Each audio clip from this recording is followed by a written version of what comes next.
Welcome to the View in Your Mirror podcast. We are your hosts, Lisa Rubin and Katie Harms.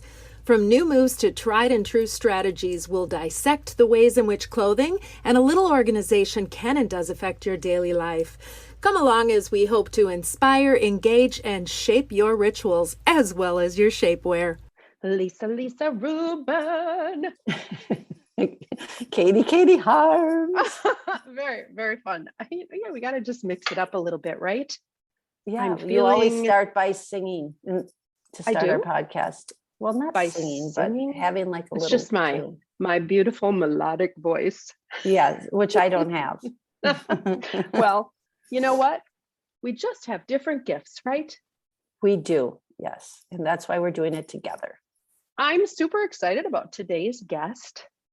I am too. I have been working on her to come and be a guest on our podcast for a long time because she's definitely the expert in the field that we are going to be discussing today. And you know, we always like the experts.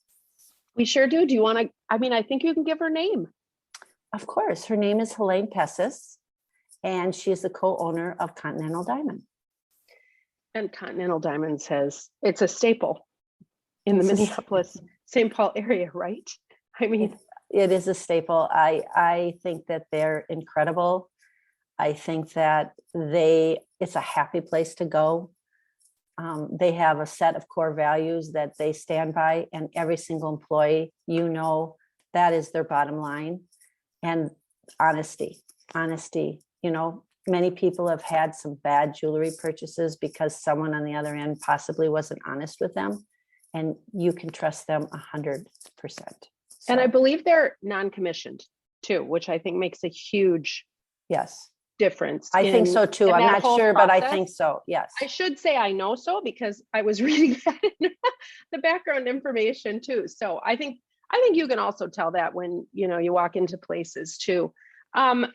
Listen, let's talk about jewelry a little bit, and because I think it's an interesting jewelry, accessories. I think that falls into an interesting category of maybe the unknown, especially with we don't talk fashion per se, but there's changes in jewelry all the time, and it's a little different look here and a little different look there and all that. How do you approach that with your clients? Well, accessories to me is a big thing for your wardrobe. It can make or break an outfit, 100%. And I think that fine jewelry versus costume jewelry is something that I get asked a lot about. I tell everybody that if and when they have the opportunity to buy one good fine piece of jewelry, then I suggest it, I recommend it. It doesn't have to be thousands of dollars. It could be a really nice pair of earrings. It could be a really beautiful bracelet. Just something that is really nice that they can feel really good about wearing 360 days a year. And somehow I'm going to guess that your motto is less is more. Surprise, surprise, Katie. So one of the things that when I do seminars for companies is one of the things I talk about is making sure that the necklaces or bracelets that you're wearing don't make noise or sing. Because there's nothing worse than a woman having this chunky necklace or this glittery necklace or this glittery bracelet, and they're talking and they're moving their hands and you hear it the whole time, or your eyes are fixated on it and you don't hear a word they're saying. So super distracting. So especially clients that are in court, that are speaking, I always tell them, I want to see what you're wearing for your jewelry. And a lot of women love to have the glitzy earrings. Nothing wrong with that, but just be careful where you wear them. I mean, a diamond stud earring never gets old. But if you're doing a longer, more costumey type earring, you need to be really careful where you wear that, especially now that we're on Zoom still. And every time you move your head, these earrings, glisten, and it can be very distracting. So it's just something that I really talk about a lot about. Fantastic. Well, we're going to talk more about it. We're going to be joined in just a moment by Helain Pesis, owner of Continental Diamonds. I think this is going to be such a great conversation, and I'm excited to hear. I want people to reach out to us and let us know their favorite piece and their first piece they ever bought for themselves. I think that would be a very interesting conversation. Lisa, I want you to introduce our guest because she is a longtime friend and you know her well. So bring us in. So we have Helain Pesis on today from Continental Diamond. I'm so excited to have her on as a guest. She's everything wonderful. So let's get started because I know a lot of people wanted to have me do a podcast on this very subject. And we always like to have the expert on, and she's the expert. Good morning. Good morning, Katie. Good morning. So good to see you. I love, I do, despite what Lisa thinks, a little bit of background research. And you were so great giving us some background. How did you get started? I love your story. Well, how I personally got started was that we were in business for about 10 years, and I'd provide a lot of just background help, but I wasn't actually working in the business. And then about year 10, one of the partners that we had at that time was ill. And so my husband, Jimmy, who's my partner, called me and said, you need to help us. Like we aren't paying bills and we have payroll and you need to come in. So I came in and I never left. And my roles just kept changing and growing. And I've been there for 30 years. And before that, back up before that. Oh, back up before that, because you and Jimmy started as a couple. How old were you? I was 15 and he was 16. And we started dating at our high school. We met at our high school and we were married at 22. I was a teacher. So back in the 60s, I grew up in the 60s and 70s. And I thought as a woman, I could be a teacher, I could be a nurse, or maybe a secretary. So I chose teaching. I think I was good at it. I taught for about 10 years, but I don't know that it was my passion.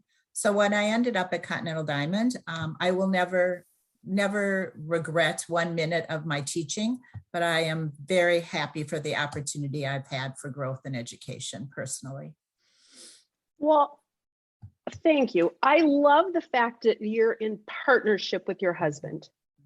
How did that come about? Was that a conversation that you had at somewhere along the line? As women, I think a lot of women work in their family business, working there, but I don't know that they necessarily think to say, hey, I want a partnership. Well, and I don't know that we ever thought that we wanted a partnership. I think that circumstances aligned that it ended up to be a partnership. But we have very, very different skill sets and very different areas of the business that we stay focused on. So it works. And people often say, really, you work with your husband? How does that go? For us, it goes well. So we do not see each other constantly throughout the day. We are focused, as I said, on different areas of the business. But it's been wonderful for us. It's worked really, really well for us. I think the only thing I could say negative is you bring it home. So I'm a morning person, and in the evening, Jimmy might ask me some questions, and it's like I'm done. So we have to do it in the morning. And I've also started where we sometimes sit at a table and make it more of a professional conversation. Seems to work really well for us when we're at home. Well, I think that's really great because you have a lot of respect for each other and what your roles are, and you know what your defined roles are. And I think for a lot of couples, they don't know how to do that. And that's where the trouble starts. So I agree. And you notice that when you go into your store too. I mean, Jimmy's the diamond guy. I know that because I brought a lot of clients in and had him myself and blah, blah, blah. But he's the diamond guy. So if someone wants to come in and do diamonds, you're like, my husband, Jimmy, will take care of that piece of it. And that's the end of it. And I think that that's really nice. And you're exactly right. I think that has made it work really well. And he does that vice versa for me. So if somebody comes in and they're looking for a piece of jewelry, he'll say, my wife buys most of the jewelry. You want to work with her. You don't want to work with me. And we have a wonderful team. We have what we call An a dream incredible team. team. An An incredible incredible team. Thank you. We do. We have an incredible team. We call them our dream team. So there's a lot of good advice out there under the roof of Continental. Your team has been together for quite a while. Yes, we have people that have come from other stores and stayed for 15, 20, 25 years. So we are very fortunate with that. And as you're setting up a business, and when you talk about it just purely in the business realm of things, which, you know, we're so fortunate to have a very strong following of professional women in the work world. I think what I sense and what I know is that you start with a core set of values, and that drives you. So talk about how you came up with that concept and what those core values are. Well, it's been a growth for sure. You know, we were entrepreneurs, but not with a lot of background. So we had core values, but we didn't really have them defined on a piece of paper. But I think it definitely comes across. And as we've progressed and we've become more organized in our thoughts and in our leadership thoughts, I think number one, our passion is for people. So that is the first passion that we feel. So whether it's for people as our customers, people as our team members or vendors that we use, that is always our first line. And then we have the passion for jewelry, of course, and then we have the passion for learning. So I think people feel that. Think that they know how much we care. They know how great our culture is. They know how great our dream team is, and it all comes across. And of course, you know, our selection of jewelry we're proud of. So we have a great selection that we hand choose, and that's really important. It's chosen for our customer, for our store, by our team. I just can't imagine a buying trip. That has to be just like, I used to be in the shoe business and go on buys for shoes, and I just loved every minute of it. I gotta believe jewelry is a whole different, well, just it's the realm that you know, but exciting. Love jewelry shows, and have not been to one for 2 years in COVID. So we are looking forward to hopefully going in June to the largest jewelry show.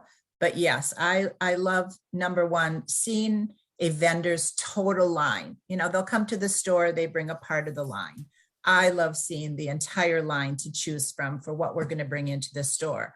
I love walking around looking for that new it piece or a new line that I think everybody will really enjoy and is beautiful and a good value. So I cannot wait to get back to the jewelry shows. Where is the largest one? Where will you go? Las Vegas. In the United States, it's Las Vegas. Yeah. So that's where I'll be heading. Where is it held there? I'm just curious. I love Las Vegas. At the convention center in the Venetian. Sometimes it leaves and comes back, but that's where it is. And then there's another show at the Wynn. So that's the couture show, but the main show and the luxury show are at the Venetian. Fantastic. Lisa was mentioning this and she made a great point. People generally come in for happy occasions. Mm-hmm. We are definitely in the happiness business, without a doubt. And yes, they come in for occasions. They come in to get engaged.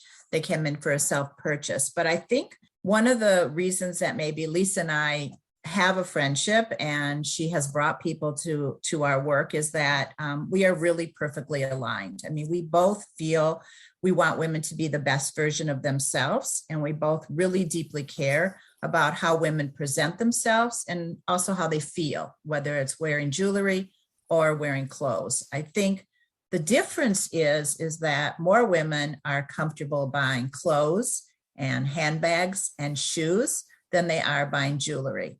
So they think of jewelry more as a gift-giving item.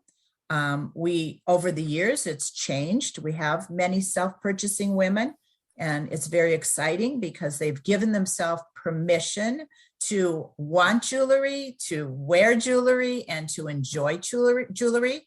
And they understand that it's part of that style. It's part of that whole brand that Lisa has talked so much about. So jewelry and clothing, all aligned. That was so well said.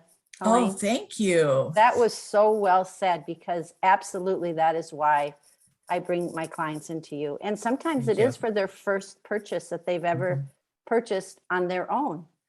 And it is so important when they finally make that purchase, how happy they are and how excited they are. And they can't wait to get it and wear it, because a lot of it can be custom. We'll talk about that later.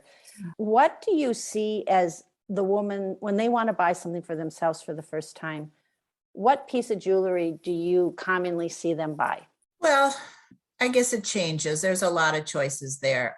It depends what they already have in their jewelry wardrobe, number one, and where they're comfortable. So there is definitely a jewelry wardrobe, what I call a jewelry wardrobe, but you also have to think about what their comfort level is and maybe what their style is. So someone that's classic, if they don't have a pair of diamond studs, they might want a pair of diamond studs. If they don't have a diamond tennis bracelet, or maybe they need to start a little simpler, meaning a gold bracelet or a right-handed ring. But it's really varied across the board. I couldn't really choose just one item because you have to know what's already in their jewelry wardrobe. Okay. Now, when you think about an engagement customer, many times that engagement ring is their first entrance into fine jewelry. And so it's fun because they have fun with that, and then they go on from there. And then we start adding to that. And you can mix jewelry. You don't have to buy all fine jewelry. Some can be what we call bridge jewelry, which is kind of in between that fine jewelry and costume jewelry. That's a good word, bridge jewelry. I haven't heard that. That's a good one. I'm going to start using that, Helain. Okay, you can have it. How about watches? Do you see a lot of women buying watches for themselves? Not as much as it used to be, but watches are still, last year we sold a lot of watches. Not sure why there was such an interest in watches last year, but maybe more for men than for women. But women do buy watches, but not as much as jewelry. Okay. I think about in that realm as I'm looking at my Apple Watch, and I think that's probably changed that area of jewelry as well, right? It has, but you're so connected to your phone. So your watch now is another connection to your tech world. And I think a lot of women, and I know a lot of men, are still wearing watches. So, but I do, I know our listeners can't see, but you have a whole stack of bracelets next to your watch, which is really fun. I do. And some were gifts. And, and what's interesting about that too, is I look at what's changed over time.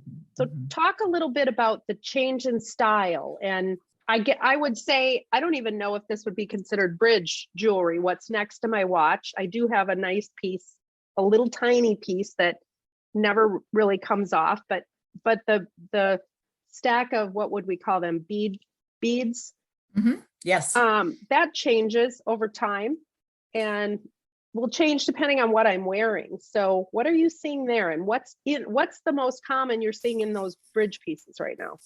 I think it's a combination of a little bit of everything. I mean, we have lines that we would call bridge. They have some sterling, they have some stainless, they have some ceramic. So the price points are a little lower, and they're really fun pieces that mix very well with your classic, more elegant pieces. Trends come and go. It's a little harder in jewelry, because especially fine jewelry, because they're generally more expensive. But I find that trends, sometimes a classic will become a trend, and a trend will become a classic. So I'll give you an example of that, a trend that became a classic. So maybe about 8 to 10 years ago, there's a pair of earrings that are called inside out diamond hoops.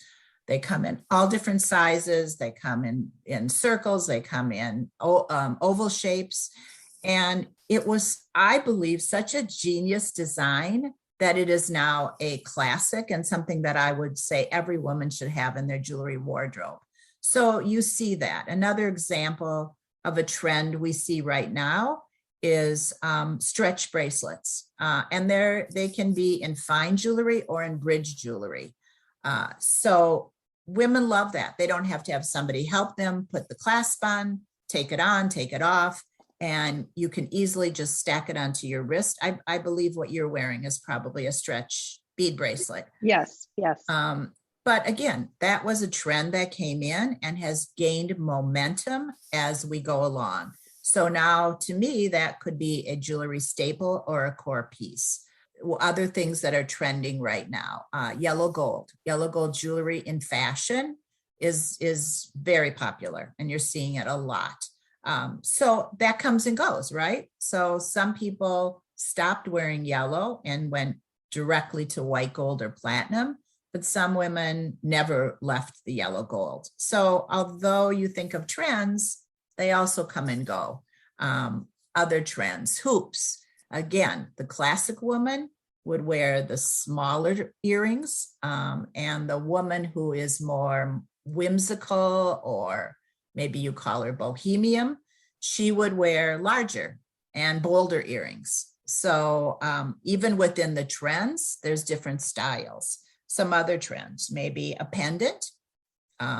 People are wearing charms again. So people are digging out their charms that maybe they had on their charm bracelet, but putting them on a pendant. And there you have a lot of choices, because you can wear it at different lengths. You can wear them on different chains. You can add them to an existing necklace. So again, things come and go, and it is fun. And we always want to have trends in our store, because you talk about retail therapy. Sometimes you need that trend to just liven things up and make things a little bit more fun. I talk about retail therapy a lot, Helain, I know. on the podcast, but retail therapy, buying jewelry, I'm all okay with, because you really have to think about it at the end of the day. You know, are you going to wear this, and do you want it? You can't just go online and order something. Yes, you can, but most people like to come in, try it on, look at it, see if they like it, the way it hangs, if it's a necklace, earrings, all of those things. Because I remember you telling me I wanted one of those diamond hoop earrings. And how many have I tried on? 10, 15. But the way my earlobe hangs, I can't wear those earrings. They don't look good on me. So so I had to pivot, and I got new diamond stud earrings. But those are also things that they're so good at Continental Diamond. You put something on, and if it doesn't look good, and if you're somebody who's going to come in by themselves and have a salesperson help you, you're going to get an honest opinion. Yes. And I think that is one of the most important things, and the reason why I send people to you, because nobody's going to say, oh my God, that's amazing. If they don't like it on you, they're going to show you something else. Absolutely. You know, you have to be true to yourself too. If I have a woman come in and I look at what she's wearing and everything is teeny and classic and traditional, you know, why would I show her a big wide diamond bracelet or a big wide gold cuff? It's not going to feel comfortable on her, going back to how does she feel? And she's not going to have it be one of her favorites. And we want to aim for favorites, so that you can wear a favorite every day, or one or two or three favorites every day. So yes, you will always get honest answers and education. And I still think in the jewelry industry, brick and mortar, we are doing just fine, because people do like to come in, see it, feel it, touch it, see how it works on their own body. And so we're very fortunate in that way. Well, I love that you get to know your clients. Mhm. I mean, it just, the repeat client is obviously because you form these friendships. It's relationships. You're building relationships. And if you're going to be in a forward-facing business, if you don't enjoy people and building those relationships, then you're not going to enjoy what you do. You're not going to have the same kind of success. So in getting to know them and their families, that has to be uplifting. It's joyful. It's just joyful. I have met so many, and all of us at Continental Diamond have met so many wonderful people and families. And we have mothers and fathers that refer their children, which is the greatest compliment you can get. And it's fun. And we have younger clientele, and we have older clientele, and it's wonderful. And you know who they are, and you know what to suggest. So if somebody does come in to buy them a gift, we know what they already have. We know the style. So when I talked about, you know, being comfortable wearing jewelry and knowing what your style is, we know that. And it's wonderful. We are definitely, I said it before, I'll say it again, we're in the happiness business, and how lucky are we? We're going to take a little break and talk about something different. Also in the happiness business is Rustica Bakery. Yes, love Rustica. Exactly. And Rustica has been our sponsor now for over a year, and we love talking about them because, like diamonds, they make us smile, but in a different way. So true. Do you have a favorite Rustica item? Oh, I love bread. So give me any good bread. So that's where I would go at Rustica, to that section. I love Fantastic. bread too, but the cookies always get me. So, I mean, I love bread and cookies, but if I had to choose, It would I be go for the cookies. cookie. You know, Lisa, that might be one of the new questions we have to ask people is, are you a sweet person or a savory person? Yeah, that's a good question. That's a good Good question. question. I'm definitely a sweet person. Savory. I love that. Now, Rustica, they have 2 locations, which is really great. Bade Makaska, I think I still have trouble saying it, but I'll keep saying it until somebody tells me I'm wrong. So their location there, kitty corner from the Whole Foods, right off the lake, easy parking, easy in and out. And then in Southdale, right off of where Lifetime Fitness is. I'm thinking about the cookies, and that just got me all, I took one of my left turns. They also have great parking and in and out. Their sandwiches are fresh and fantastic. Their staff is great. They really have some great people. They have put together, as you have, Helain, a phenomenal staff. So we encourage all of our friends to check out Rustica Bakery. Let's keep talking the beautiful things that you get to work with every single day. So, Helain, I know that you do a large custom business. Mhm. You have done several wonderful pieces for many of my clients and friends. Talk a little bit about that and what you do and what you can do and what you cannot do. Well, I think one of the wonderful things about jewelry is that you can repurpose it or you can reinvent it by a custom design. So we have many people that come in and they might have inherited some jewelry, or they just bought something years ago that is just not their style anymore, because that does change over time. And so we have the opportunity to kind of do 2 types of custom. One, we can use a CAD program, which is a computer aided design program. We have a wonderful woman, Ashley, who is amazing, and she can look at what you have and you can work together to form a custom piece. She will design it right in front of you on a TV screen, so you can give feedback. One of my favorite things to participate in also. You can also take pieces and parts of your jewelry and just recreate them by what we call just a manufacturing process. So we buy a new ring setting, or we buy some bezels to mount it in, and we just change it up a little bit, and you have created an entirely new look, which is wonderful and very, very exciting. And which is unique to each person, because Unique. no 2 set of pieces are going to be alike that somebody comes in with. Exactly. And, interestingly enough, I was thinking about this, being that I'm going through a move, which seems to be every 3-year process these days. No, but Katie, not in every 3-year process, and every 18 months to 2-year process. Katie moves every 18 months to 2 years. And that is no That's joke. tough. That is no joke. Well, this one was interesting because I went through jewelry, costume, nice pieces, looking at things and going, why do I keep moving some of this stuff? I did the same thing with silver plate, right? Mhm, So you're talking about all these things you have. And I think being that there's been time now to actually, through COVID, people have been going through their houses and cleaning things out and trying to determine where they're going to put that extra office. And so lots of things have changed. And I look at this and think, what a shame, because some of it was gifts, some of it was handed down. And I think this should be something I could wear and enjoy rather than open my drawer and see it in the drawer. And you're not alone. I mean, there are many, many, many women and men that have come to that same conclusion. And I think, again, what's so wonderful about jewelry is you have something you can work with. So if you choose to redesign it, I have many women and men that have come in, they come in with a bag full of stuff, some of it fine, some of it costume. They don't even know what's costume and what's fine and what's what we call bridge. And I can sit down, or a team member of mine can sit down, and we go through it and we talk about it. And there are times where I'll say, you're never going to wear this anymore. Scrap the metal. Or, I think this might come back in favor and you may enjoy it, maybe not this year, but maybe next year or the year after. And I think you should keep it.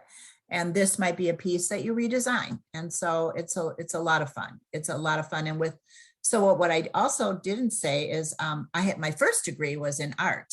I became an art teacher, K through 12. So I think jewelry was a natural fit, because to me it's beautiful art pieces. I mean, every piece of fine jewelry is just like a little art object. And so I have fun doing that. I have a lot of fun doing that. That's amazing. And true, that's helped you through your world of buying. Definitely, without a doubt. A lot to learn. I mean, there's a lot to learn in jewelry. There's a lot of gems. There's a lot of different styles and setting and what's quality and what's value. But without a doubt, the jewelry background has been really helpful for me, because I oversee the fashion buying. So I have a lot of fun with that.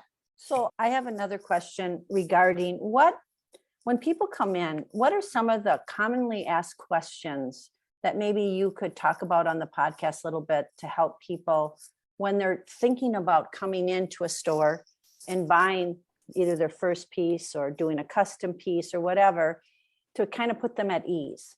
Because some people have questions and they're afraid to ask them. Well, we always tell our customers, our clients, that there are no bad questions and then there are no dumb questions, and ask away, and you can keep asking. So we're all about education. We try and meet the customer where they're at, because sometimes we have that customer, like you just said, has no idea, has never bought a piece of fine jewelry. So we are a fun store. We are a low-key store. We're not all in suits and I guess I'll use the word stuffy. We're very approachable. And I think that puts people at ease right away. They also come into the store. We're generally busy, so they kind of feel like they're in the right spot, which is nice. But as I was saying, we meet people where they're at. So if they know nothing about jewelry, then we educate, or we teach them, we educate them on whatever it is that they're purchasing. Some people will come in, they know exactly what they want. And all we have to do is direct them to where it is in the store, and then talk about the quality of the piece and why we think the piece is wonderful. And then there's that techie customer, and watch out for that techie customer, because you have to provide a lot of information, which is great. It may take 2-3 of our team members to answer all the questions, but we try and meet them where they're at, and then listen, ask questions, hear where they want to go from there. And I think that puts them at ease. The techie question, or the techie, excuse me, the techie client makes me think of, in my world of space planning, organization, closet design, it's the engineer. Yes, it's the engineer. It's the engineer. Yes, and they're is. fabulous. They're fabulous, but they make you think about why you do the things that you do, which is not a bad thing. Yes. No, none of it's a bad. And, but you also have to know, like, if they're not a techie person, you may overload them with too much information. So you just have to know who your audience is. And our team is very well educated, so they can answer most questions. And if they don't know the answer to the question, they get somebody that can answer the question. So there can be an honest answer. That's fabulous. Do you keep, I think about almost when you're getting married and you go and you do what do you call it? You're picking things out and start wish list. And do you keep client wish lists? So somebody comes in and says, okay. We do, because, if somebody's coming in to buy a gift and there's something they really want, let's get them what they really want rather than trying to guess. So yes, we keep a wish list. During the engagement process, we keep lists of what they looked at and the items or the direction they're choosing to go. So yes, definitely we keep wish lists.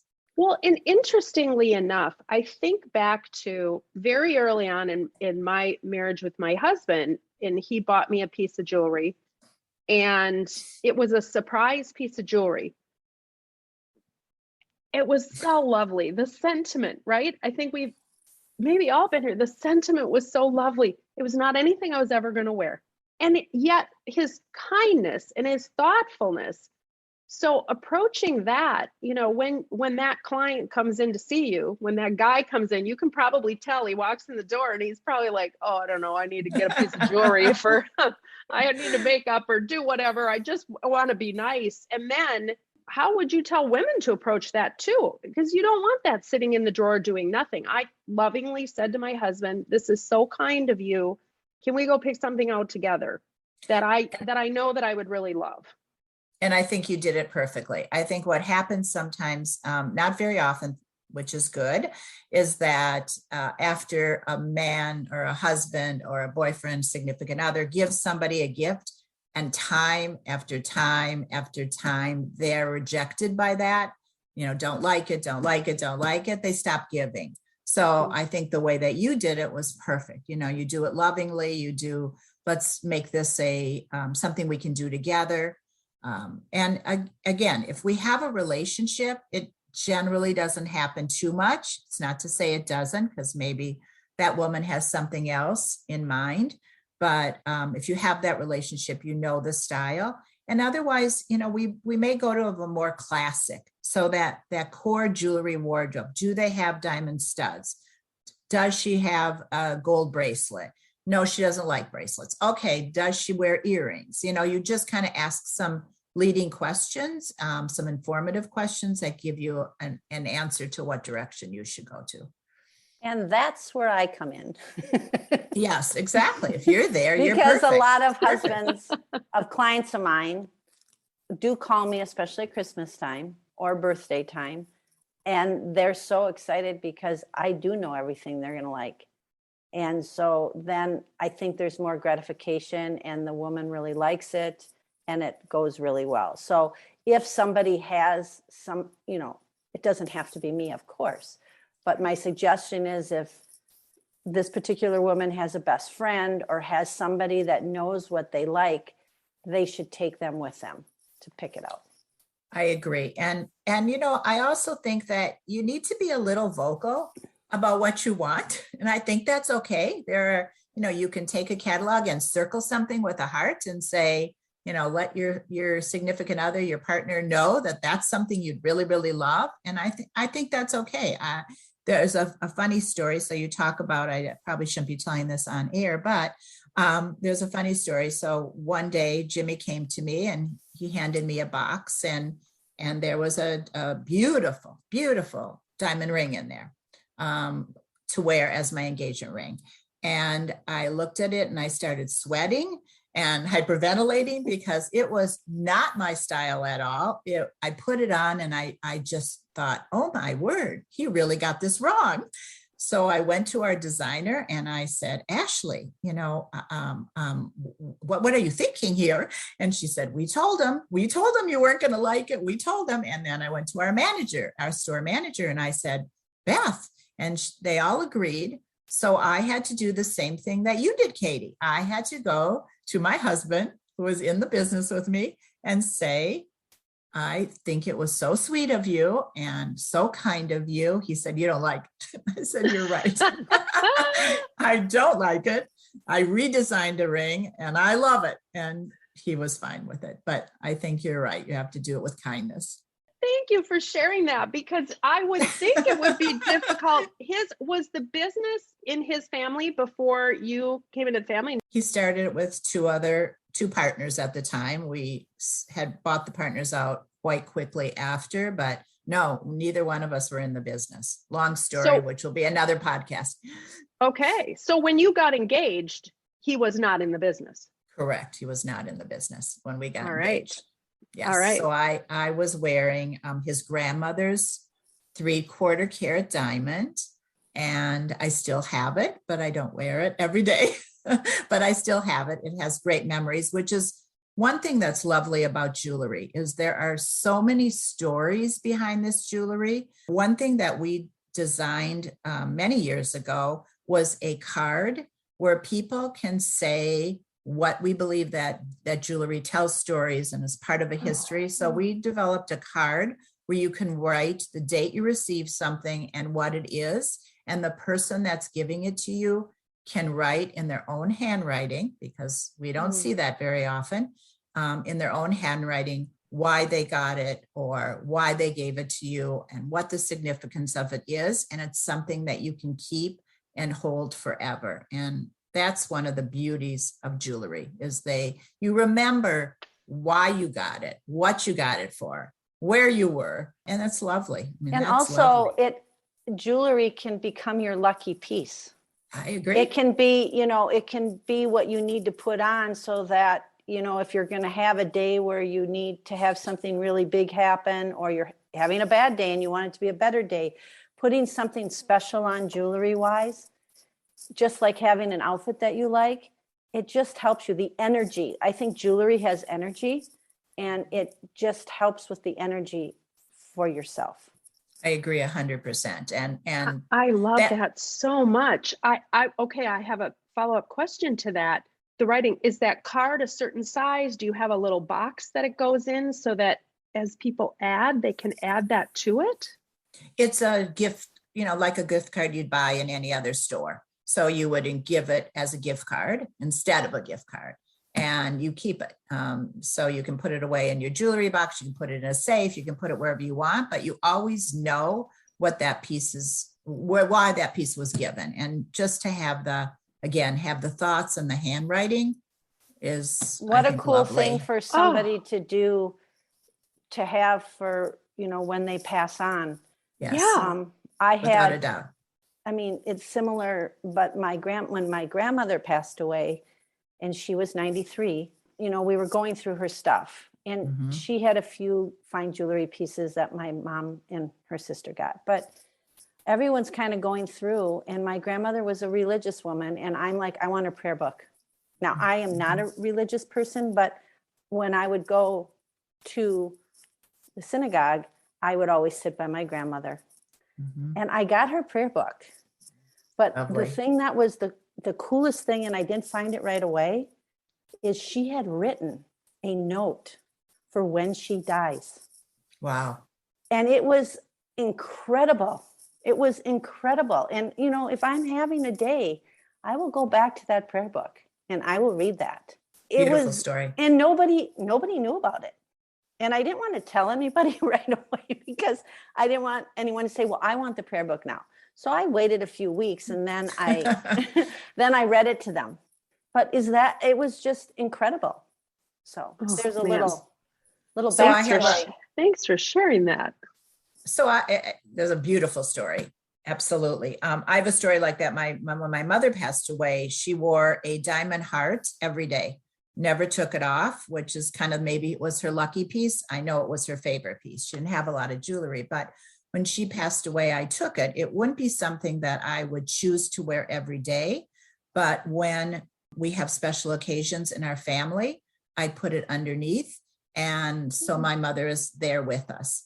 And I think, people have that story, and it's attached to jewelry more than any other item, I think, at least in bulk.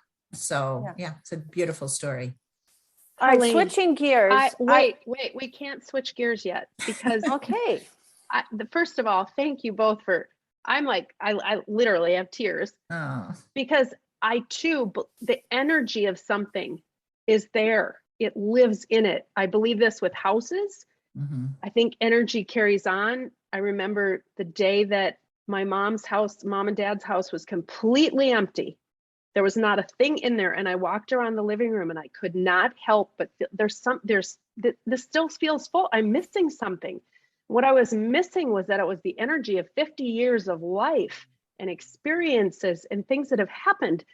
And that it can be a big space, a little space. It can be a piece of jewelry. It's whatever brings that to you. And I'm just going to say, take this idea and run with it. But the size of that card, if there was a box that would be sold to fit those cards, and there probably is boxes of all sizes. But when I think about when someone passes on and the ability to find that all in one place and to literally say, this is for your jewelry collection. And even if it was bought somewhere else, to be able to put little cards in there to write on there, I wish I would have had that for some of the things that have come down through the generations in our family when it was given to a person. And yeah, Very meaningful. That would Thank be you. neat.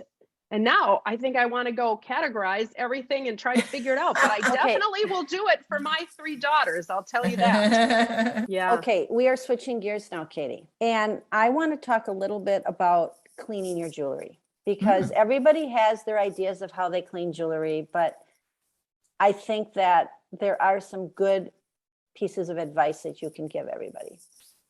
Well, I think the biggest piece of advice is do not take all your jewelry and throw it into a plastic bag and everything's hitting everything else. We see that a lot when they come in to get their jewelry cleaned. It's like they take it out of their purse. It's all in a bag all together. All the diamonds are hitting the metal, and that drives me crazy. So that's the first thing. Keep your jewelry separate. You can clean jewelry at home. There are some gems that won't allow you to do that, like an emerald. You would never want to put an emerald into some jewelry cleaner. Pearls, you would never want to put pearls into jewelry cleaner, but most jewelry can be cleaned at home with a small container. You have a little basket in the container, you put the jewelry in, you soak it, can't hurt it, not going to take off any metal, can leave it in there for a while. Then you take a soft toothbrush and you brush the product, that's the liquid product, into the piece, and you rinse it under hot water, always remembering to close the sink. You don't want it to go down the sink. And that's something that you can do at home. You can also have a polishing cloth that's made for gold or silver. You can give it a little polish. Pearls can be wiped off with a soft cloth. You don't want to use any kind of a cleaner with them. But I think the biggest mistake people make is just throwing it wherever it's going to be thrown. And diamonds, for example, are the hardest gem. Doesn't mean they can't chip. So you do not want to be throwing everything around. What should you put in the solution? Oh, you can buy, we can give you jewelry cleaner. And it's jewelry cleaner, not like alcohol and down soap or something. Well, you could probably use a soft soap and lit water. Absolutely. Alcohol you could also use, but we have little jewelry cleaners that we give our customers or whoever asks. Okay, fantastic. Well, we are up against the clock. We could go on for hours, but this has been so fun and so informative. I cannot wait to come in with my pile of jewelry. I look forward to it, Katie. With this. Okay, but we have to end on one question, Katie. Helain. All right. Well, and then we have to talk nonprofit. So well, of course that, but all right. What question are you picking, Lisa? I am picking Helain. What is your Yes. superpower? Oh my. Wow. My superpower. I think my superpower would have to be my desire to research and learn and continue to grow. I mean, I'm not a young woman, and I think that is just going to be with me throughout. So, and has helped me have success in my life. If you're talking, That's a great answer. There's no wrong answer. No, I know that. And my superpower would have to be my family also. The love I get from my family. So have to add that. Give you your superpower. That's fantastic. Yes. Thank you, Helain. Let's talk a minute about nonprofit. You have brought a nonprofit to us. Talk about who that is. It's the World Central Kitchen that was started by Chef Jose Andres. I was researching this a little bit before coming on, and I'm just going to read what's on their website, which is wck.org. And WCK is the first front lines, providing meals in response to humanitarian, climate, and community crises. We build resilient food systems with locally led solutions. And on the story page, it says, wherever there's a fight so hungry people may eat, we will be there. We must be there. What a incredible organization. It's incredible. It's incredible what he's doing and what he has done. And right now on the front lines of the Ukrainian crisis, he has already served 1 million meals to Ukrainian refugees. And, you know, talk about your eyes filling with tears and a charity for the moment right now. It's just, yeah, who wants anybody to go hungry? You know, I surely don't. And the timing of this, bringing this too, because I have been trying to figure out exactly where to give in this crisis. So bringing this at this particular time answers that question for me. So that's a gift as well. Good. I'm glad, because it's a really wonderful organization. Thank you. And again, the website is wck.org. Food is a universal human right. It certainly is. Certainly. Helain, thank you. Thank you. I really had fun. And You're I don't fantastic. I'm not sure I thought this was going to be fun. So I'm very happy it was fun. Oh, and you're smiling, and you're smiling. I'm smiling. Absolutely. So thank you for inviting me. You're so welcome. I would have to say that I think maybe, and maybe Lisa, you can agree, your superpower might be the ability to connect with people very easily. Thank you. Thank you. I appreciate that. Thanks for being with us. You're welcome. Thanks. Oh my gosh. What a delight Helain is. She is a delight, and she's so caring and honest and genuine and smart and organized. She's organized like me, Katie. Her thoughts have to be organized. I loved it. I loved it too. I can see why you bring your clients, you direct your clients there. It totally makes sense. And the alignment that she talked about for you on the front end really is fantastic, because it's so true, right? From we talk about accessories, and that doesn't just mean jewelry. And before Helain came on, we were talking about less is more, right? Yes. And I think she would espouse that also. But I think what she talked about, that you talk about all the time, is finding what works for you, what makes you feel your best. The best version of yourself, which I talk about daily to all of my clients. And I want to just talk a little bit more about accessories, because accessories aren't just jewelry. Accessories are scarves. Scarves can play a huge role in your outfit. Some women are like, I hate scarves. I feel like I'm being strangled and I won't wear a scarf.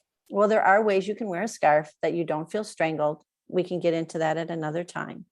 But a scarf can do a lot of things for an outfit. You know, taking a very basic dress, a very basic pantsuit, and throwing that scarf to add the color around your face, if you're not a jewelry person, works. And the other accessory that is a hard one for everybody are belts.